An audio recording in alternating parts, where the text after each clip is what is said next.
Moi, je m'appelle Catherine, j'ai 43 ans et j'ai 22 ans d'expérience. Et alors, et vous, Guillaume? Eh ben, moi, je suis opticien depuis... j'ai mon diplôme depuis 3 ans. Ouais. 3 ans, j'ai fait 2 ans d'alternance pour la licence avec le module contactologie et optométrie que j'ai fait dans cette boutique ici présente et donc je continue en tant qu'opticien Diplômé. Et vous, Alexis? Donc moi je n'ai pas encore mon diplôme, donc je suis en alternance depuis cette année avec Catherine et je suis en fin de BTS opticien lunetier que je prépare à l'ISO à Lyon.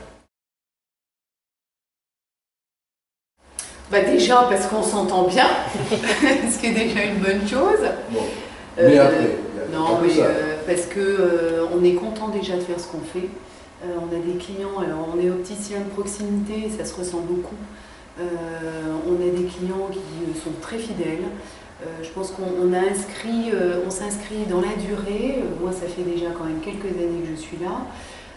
On est à l'écoute de nos clients, vraiment.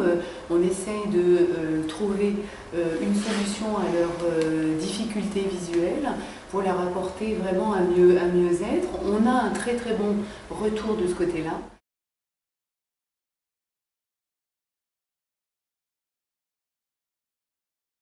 Moi, ce qui m'enthousiasme vraiment, c'est les perspectives d'avancées technologiques qui peuvent avoir justement une conséquence très positive pour nos clients.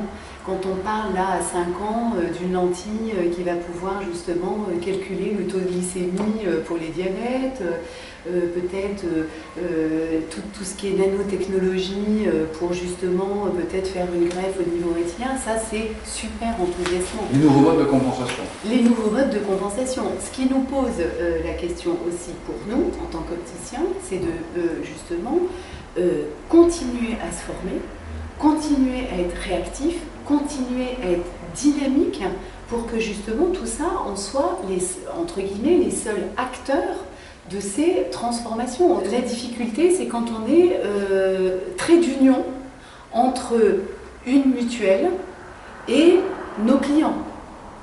Moi, j'ai rien à voir avec la mutuelle. Et de ce côté-là, on n'a pas les moyens de répondre efficacement à la demande de nos clients. Soit on nous donne les moyens de le faire, et dans ce cas-là, très bien, on sera professionnel jusqu'au bout, soit dans ce cas-là, on nous biaise, on essaye parce qu'on n'est pas du tout reconnu auprès des OCAM comme des partenaires de santé et des vrais partenaires au contraire, et dans ce cas-là, moi je ne veux pas. De toute façon, une reconnaissance de notre poids, si vous voulez, de notre impact dans un service public de santé, déjà. Nous ne sommes pas des commerçants, ou en tout cas on est des commerçants très particuliers, au même titre qu'un pharmacien. Moi je fais partie, et j'en suis contente et fière, d'un syndicat qui fait bouger les lignes, que justement... On va se faire plaisir avec elle. Non, mais la FNOF, mais voilà, et on n'a pas à rougir de ça. Alors, que demander concrètement? Qu'est-ce qui vous manque aujourd'hui pour faire passer cette passion du métier, pour vous occuper des amétropes, pour sentir encore plus utile dans la ville? Qu'est-ce qui vous manque? Qu'est-ce que vous voudriez avoir? La liberté d'entreprendre aussi. Moi, je trouve que plus ça va, plus on est contraint,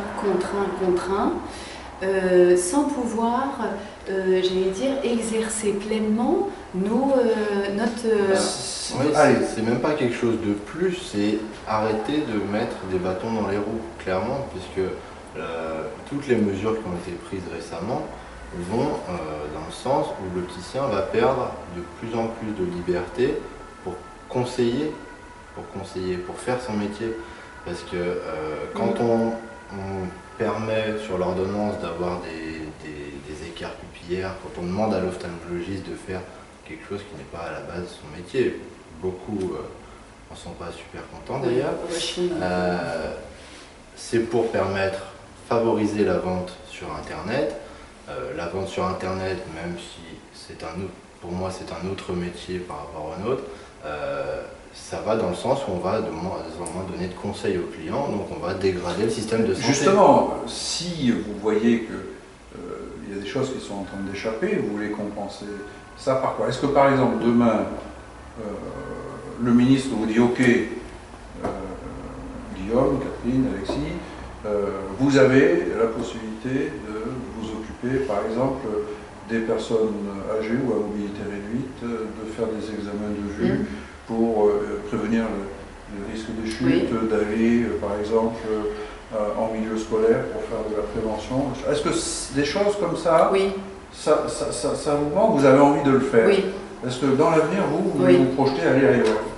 Ah mais tout à fait. Nous, par exemple, on avait sollicité les écoles de conduite voilà, pour justement faire cette vérification. On en parlait justement avec Guillaume pour aller justement dans les maisons de retraite aux alentours pour offrir ce service, parce que nous avons déjà des clients, des clients qui viennent nous voir, mais nous nous déplaçons aussi pour remettre la lunette chez eux parce qu'ils ont des problèmes de mobilité. Tout ça, c'est tout à fait... Enfin, ça rentre dans notre champ de possibilités. Et vous êtes prêt pour ça, à suivre une formation, à faire votre DPC, je pense que vous l'avez réalisé, et à vous investir au quotidien pour aller faire autre chose, sortir du magasin. Faire de la prévention dans les écoles qui sont autour, mais absolument.